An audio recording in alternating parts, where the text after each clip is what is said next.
So now let's go ahead and turn our attention to another functional interface, and this is one called function. So this is the function functional interface, which seems a little redundant, but it's just the way they named it. And again, we'll show how to apply this in the context of our Java collections framework. This example is a really fun example, by the way. So a function is very similar to a predicate. The main difference is it has one parameter, which is generic, of course, and it also returns a result, which is also generic. So unlike predicate, which took a generic parameter t and returned Boolean always, function can be parameterized with two types, the parameter type and the return type, and you can make them whatever you need them to be for your use case. So again, two generic types, two reference types, and it has a method called apply instead of a method called test. And the apply method takes a parameter of type t and returns a value of type r. This example we're going to look at is also quite interesting, and it's in my EX9 folder in my GitHub repository.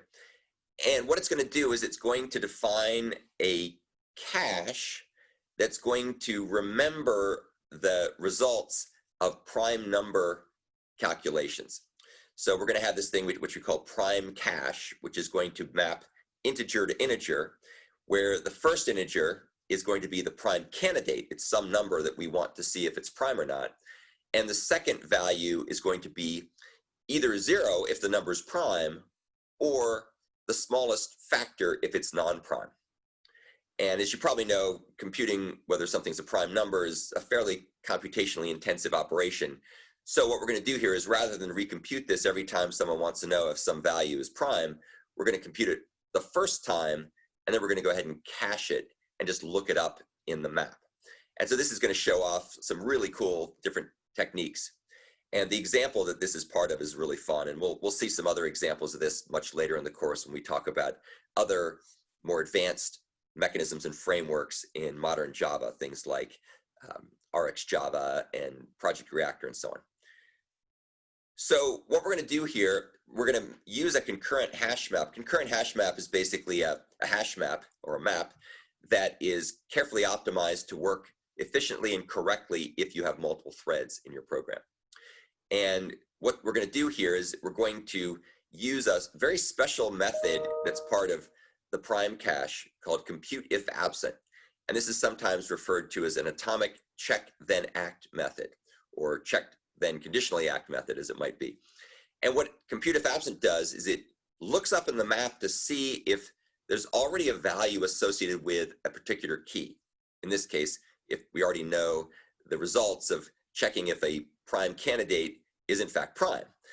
And if there is already a value, compute if absent will go ahead and just return that value. So it's just a quick lookup in the map, and it's all carefully synchronized using really cool compare and swap operations, which we will talk about later.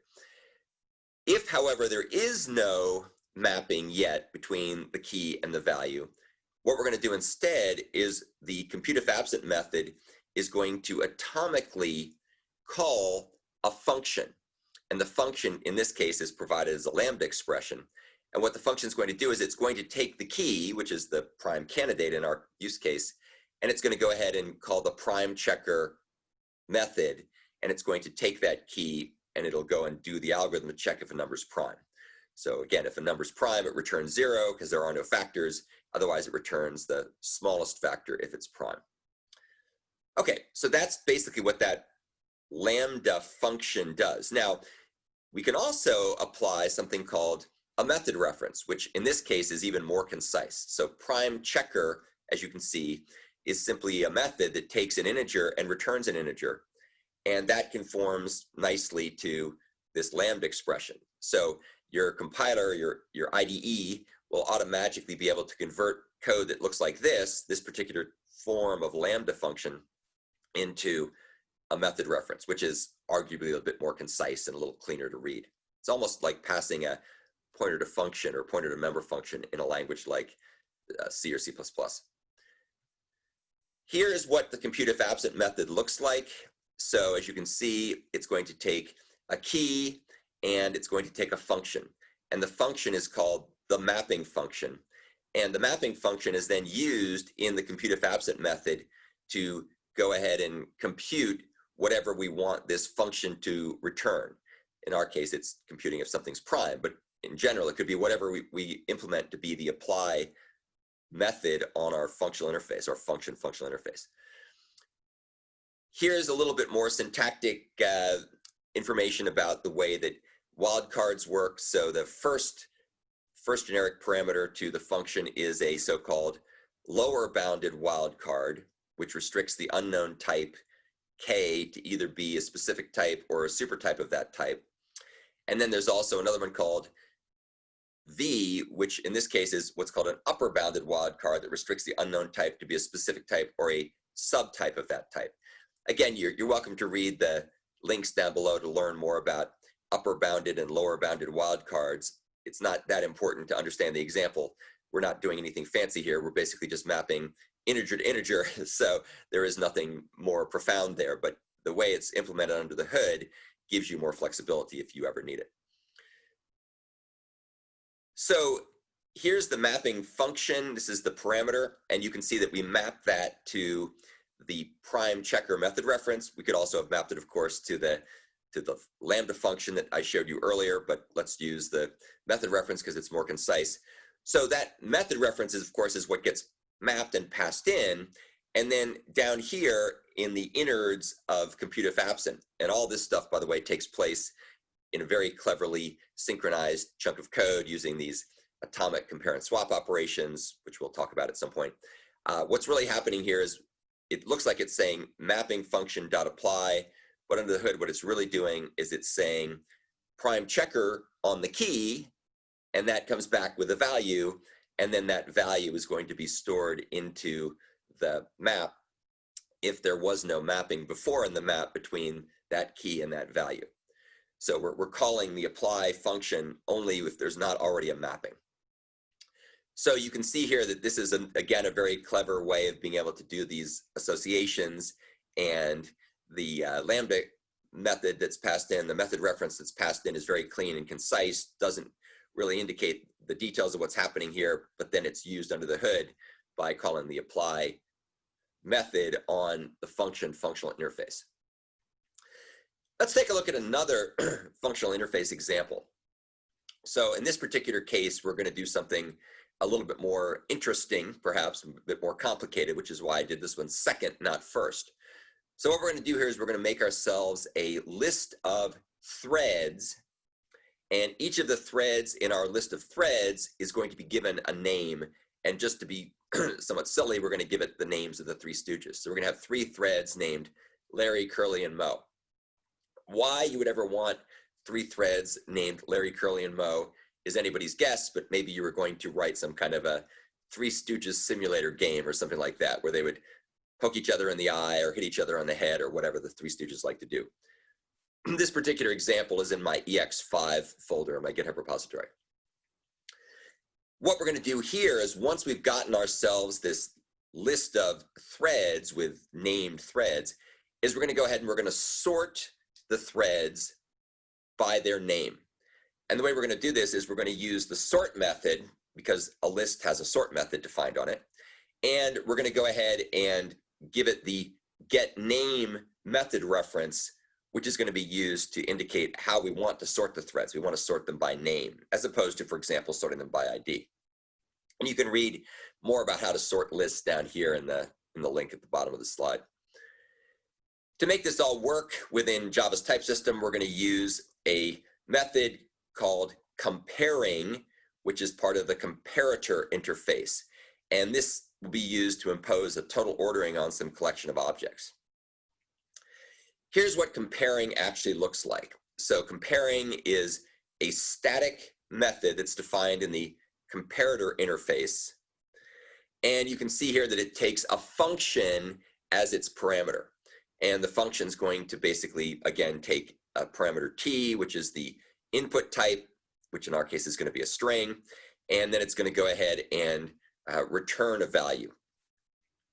And we're going to use this in order to be able to check to see whether strings are, how the strings compare to each other from the point of view of doing various kinds of sorting operations.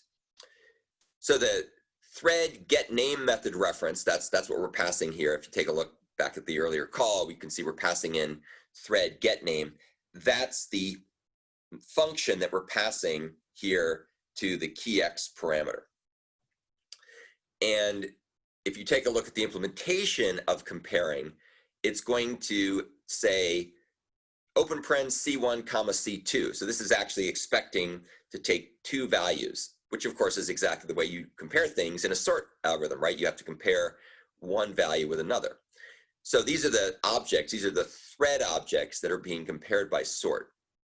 And you can see what we do is we say key X dot apply C1, which is going to go ahead and take in that particular thread object, and then it's going to go ahead and return the appropriate comparison. And we're going to use the compare to method in order to do this.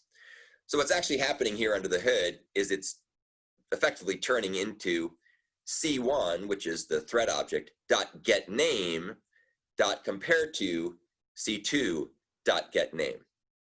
And so this is allowing us to be able to compare two threads by their names and reuse an awful lot of other code that comes out of the box with Java. So it's really cool, really easy to work with. And again, just to kind of make the point clear, this is how clean and simple the code looks like. And we're reusing all the code here. This is all code we didn't have to write. This comes out of the box with Java and modern Java, Java 8 and beyond. The last thing I want to talk about with respect to functions is the ability to compare functions. So, or not compare functions, compose functions. So it's possible to compose functions together in much the same way that we can compose predicates. The example here is a little different because the behavior is somewhat different, but the idea is very much the same. This particular example is in my EX3 folder in my GitHub repository. And it's kind of just a silly, fun example. I call it HTML tag maker. And you'll see how it works here in just a second. So we're going to have a class called HTML tag maker, and it's going to have two static methods called add less than and add greater than, and they both take strings. And you can see what they do is they are going to prepend and append to a string respectively. So the add less than method is going to take the string that's passed in and put a less than in front of it. It's going to basically prepend the less than. And then add greater than is going to go ahead and take a string and append the greater than sign to it. So you can see we're making tags basically. And then down here, we define ourselves a couple of functions. The first function we call less than, and we assign it the HTML tag maker add less than static method, the function. And then we also have one we call tagger, and here's where we do the composition. We say less than dot add then, and then we give HTML tag maker add greater than.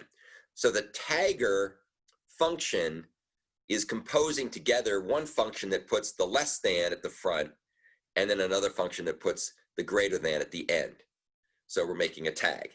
And then if you take a look down here, we're going to use the and then composition capability provided by the tagger variable in the context of this print statement, where we say tagger.apply, give it the string HTML, tagger.apply body plus tagger.apply slash body plus tagger.apply slash HTML.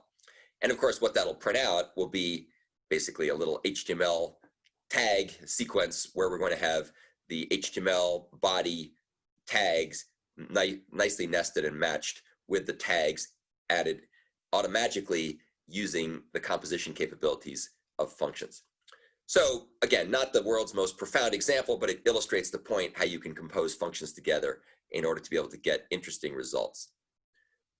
So that's the end of our discussion of functional interfaces. We will use functional interfaces all over the place. They're very popular in a lot of the more advanced features in Java frameworks like Java Streams, where they're used for things like the map intermediate operation or aggregate operation. And we'll talk more about map a bit later in the course.